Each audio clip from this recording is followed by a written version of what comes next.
মাইনুদ্দিন চোখের পানি ছেড়ে সেজদার মধ্যে বসে কাঁদেন।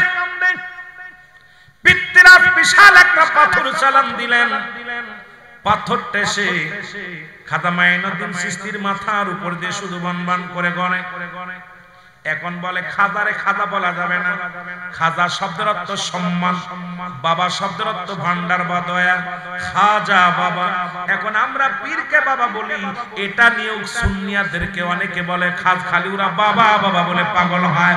এই বুকার দলেরা শোন, এখন কয় পীর কোন কোরআনে নাই, কোরআনে এই এই কি হইছে তোদের, কি হলো? এই তো ছেড়ে দিব, আই হায় আড়াইটি বাজে, ছেড়ে দিব, এর মনে খিদে লাগছে। পীর হলো ফার্সি ভাষা, কি ভাষা? অনেকেই বলে পীর তো কোরআনে নাই, তোরা শুনবি না, এগুলো না লাগলে হইব। হয়তো তোরা পীরের কাছে গেলি, পীর কোরআনে নাই, তোরা পীরের কাছে যাওয়া যাবে না। আমার বাবারা, আমার পীর হলো ফার্সি ভাষা, কোরআনে আসবে কেমনে? কোরআন হলো আরবি ভাষা, কোরআনে আছে মুর্শিদ। কোরআনে কি আছে? আর ফার্সিতে কি? জোরে বলেন, ফার্সিতে কি? পীর বাংলায় বলে অভিভাবক, ইংলিশে বলে গার্জিয়ান। মনে থাকবো, কথা বলেন, মনে থাকবো। পীর শব্দের অর্থ মুরব্বী, গার্জিয়ান, অভিভাবক। বাবারা আমার শোনে না, এখন খাজা শব্দের অর্থ সম্মান, বাবা শব্দের অর্থ ভান্ডার বা দয়া।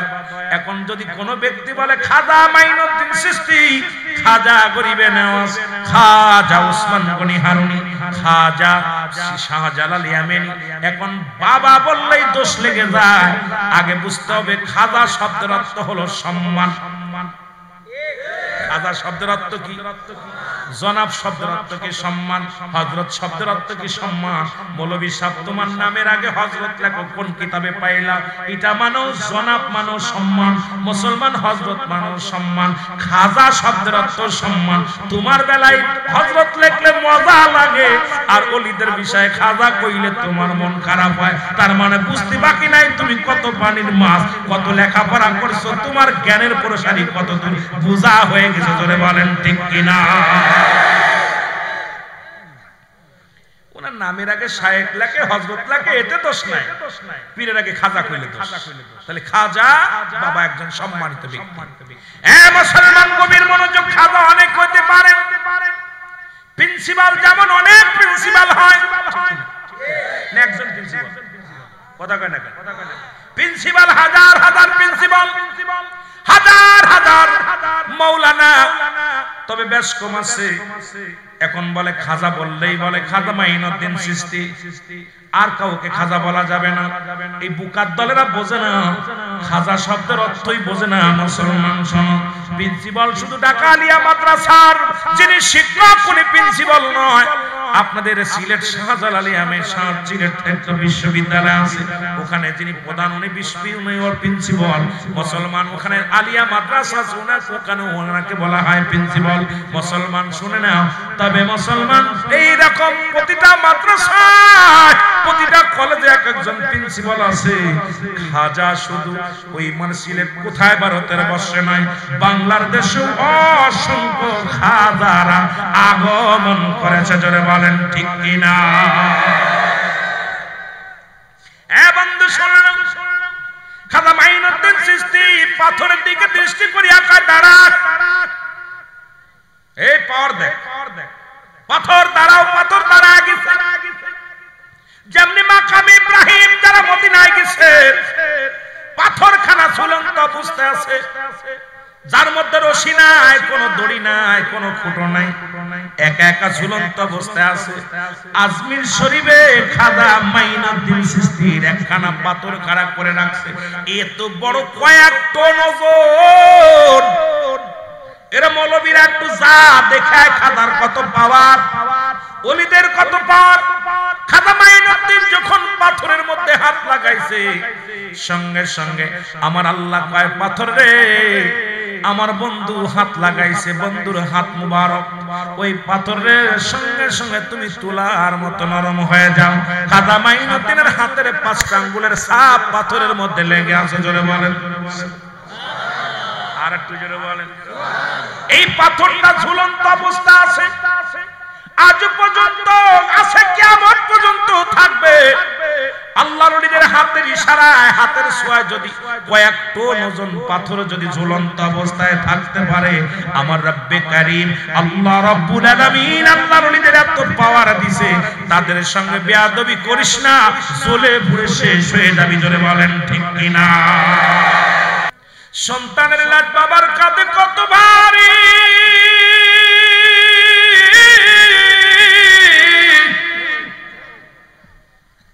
ওই সন্তান জানে বাবার লাশটা কত ভারী গো। সন্তান জানে যেমন বাবার লাশটা কত ভারী, বাবাও জানে সন্তানের লাশ কত ভারী। যে কোনো মুহূর্তে মরণ এসে যেতে পারে। ও যুবক, যে কোনো মুহূর্তে মরতে হতে পারে। মাহফিলটা আনন্দের জায়গা না, মাহফিলটা বিনোদনের জায়গা না, মাহফিলটা গুনাহ মাফের জায়গা, চোখের পানি ফেলানোর জায়গা। এই মাহফিলে এসে যদি চোখের পানি না ফেলতে পারি, মাহফিলে এসে যদি গুনাহ ছড়াইতে না পারি, শুধু শুধু রাত জেগে লাভ কি?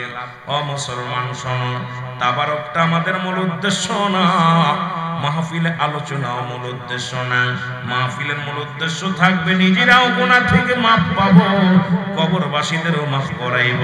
এই দুইটা নিয়ত করে আমরা মাহফিলের ময়দানে বসবো। জোরে বলেন ঠিক কিনা? মদিনা যাইতে পারলাম না, মদিনা, আরো জোরে বলেন মদিনা যাইতে পারলাম না, মদিনা। আমি অসহায় তাই এত দূরে রয়ে, ভালো অসহায় তাই এত দূরে রয়ে, দূর থেকে সালাম জানাই, বলো দূর থেকে সালাম জানাই। মদিনা যাইতে পারলাম না, মদিনা, মদিনার ভালো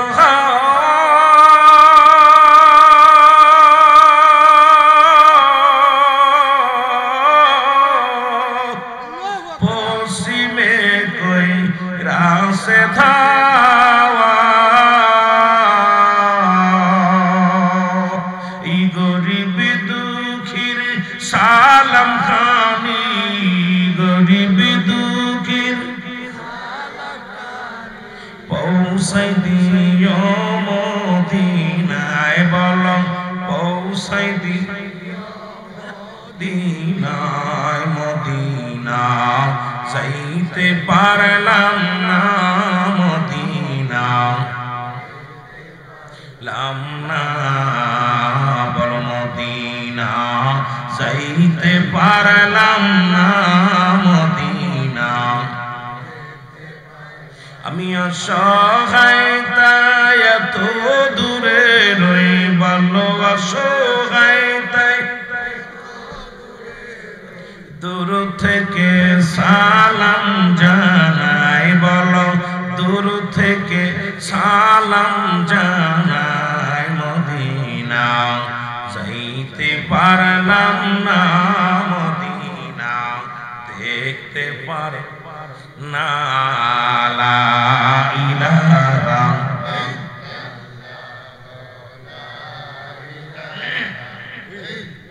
বাজান জোরে জোরে আওয়াজ দাও, লা ইলাহা,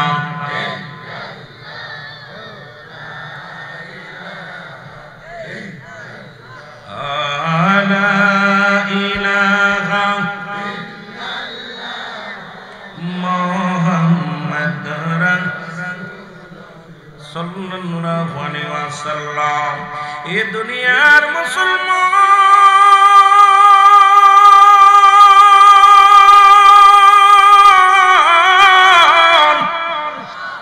নবী লাগবে কবরে, নবী লাগবে মিজানে, নবী লাগবে ফুলসিরাতে, নবী লাগবে ইয়াউমুল কিয়ামতের ময়দানে। নবী বিনে কোনো বান্ধব নাই, নবী বিনে কোনো গতি নাই, নবী বিনে কোনো উপায় নাই, উপায় নাই। এই নবী রহমতের নবী দুনিয়া গমন করলেন। নবী কয় হায়াতি খায়রুল লাকুম। আল্লাহর নবী ডাকতে বলে উম্মতিরা গো,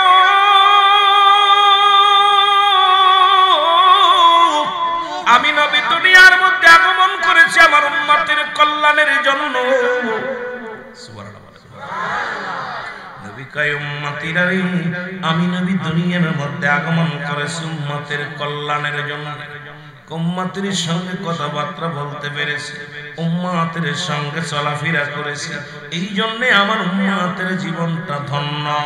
আজকে যারা নবীর শান বুঝলো না, নবীর মান বুঝলো না, নবীর ভালোবাসা যার অন্তরে যতটুকু তার ঈমান বলতে ততটুকু, নবীর প্রেম ভালোবাসা যার অন্তরে নাই তার ঈমান বলতে কিছু নাই, সরাসরি বেঈমান। ধরে বলেন ঠিক কিনা?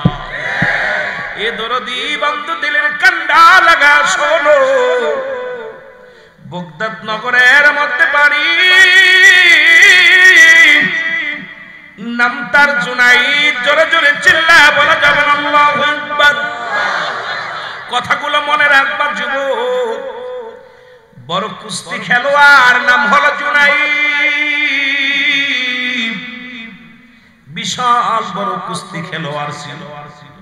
ওই বাগদাদ নগরের মধ্যে জুনাইদের সঙ্গে কুস্তি ধরে কেউ পারে না, এমন সুনাম অর্জন করলো। 2-4 জেলার মধ্যে 2-4টে মনম এলাকার মধ্যে এত বড় কুস্তি খেলোয়াড় আর ওই মহল্লার মধ্যে নেই।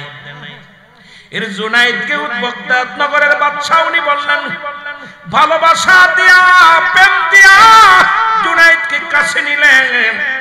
ডাকতে বলে, জুনাইদ আজ থেকে তোমার সমস্ত দায়িত্ব আমি গ্রহণ করলাম। জোরে বলা যাবে না মারহাবা? আর একটু সমস্ত দায়িত্ব আমি তোমার গ্রহণ করলাম। জুনাইদ বাগদাদ মুসলমান বাগদাদি, উনি রাজার দরবারে বিশাল একজন কুস্তি খেলোয়াড়। ও নবীর প্রেমিকেরা শুনালো, এর নবীর ভালোবাসা অন্তরে ঢুকাও, নবীর প্রেমে চোখের পানি ছেড়ে কান্দো।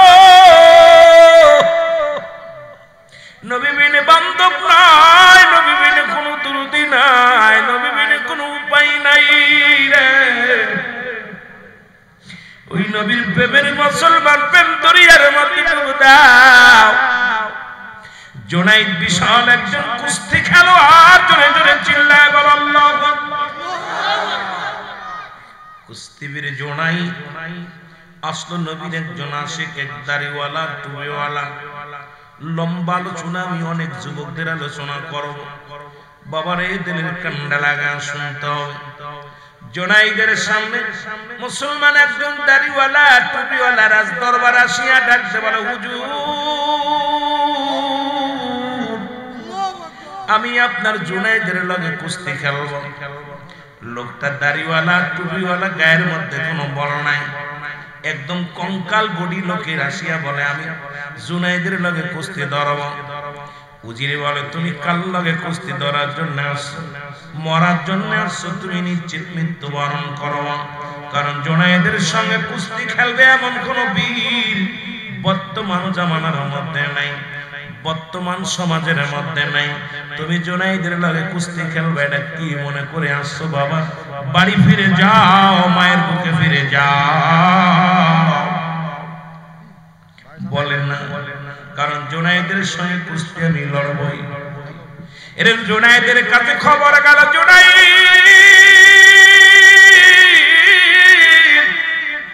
তোমার লাগে কুস্তি ধরার জন্য একজন যুবক আসছে, গায়ে তার বল নাই, সামান্য একজন মানুষ।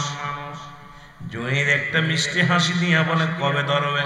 বলে, আগামী শুক্রবারে কুস্তি খেলা হবে। জোরে জোরে চিল্লায় বলা যাবে না আল্লাহু আকবার। কুস্তির আয়োজন করা হলো, যে জয়লাভ করে বিশাল মোটা অঙ্কের তারে পুরস্কার দেয়া হবে। জুনাইদ বাগদাদি যখন মাঠে নামবে, লোকটার দিকে তাকায় দেখে সব মিলে কয়েক কেজি ওজন হবে। গায়ের মধ্যে একবার গোস্ত নাই, লম্বা মানুষটা, মুখের মধ্যে দাড়ি মোবারক, গায়ের মধ্যে পাঞ্জাবি মোবারক। সুন্দর একটা যুবক আছে জুনাইদের লগে কুস্তি ধরার জন্য। এর মুসলমান শুনে নাও, জুনাইদ যখন ময়দানে এসে বলে, যুবক তুমি আমার সঙ্গে লড়তে আসছো না মরতে আসছো? কয়, জুনাইদ আমি মরতে আসি নাই, লড়তে এসেছি। শোনো, আমি তোমার সঙ্গে কুস্তিতে জয়লাভ করব। একটু ধৈর্য ধরো, জোরে জোরে চিল্লায় বলা যাবে না মারহাবা। নবীর প্রেমিকেরা দিলের কান্ডা লাগা শোনো। এবার জুনায়েদ যখন মাঠে প্রস্তুতি শুরু হয়ে গেল, নেত্রীবাসী দিব, জুনায়েদকে ডাক দে, বলে জুনায়েদ রে একটু কান্ডা গা দাও, আমি তোমার সঙ্গে কিছু কানে কানে কথা বলবো। জুনায়েদ তখন কান্ডা গা দিলেন।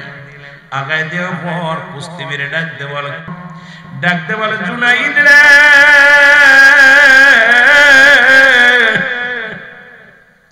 এই বারের পরে একটা জঙ্গল, জঙ্গলের পরে একটা গ্রাম, এই গ্রামের মধ্যে আমার নবীর বংশের লোকেরা রে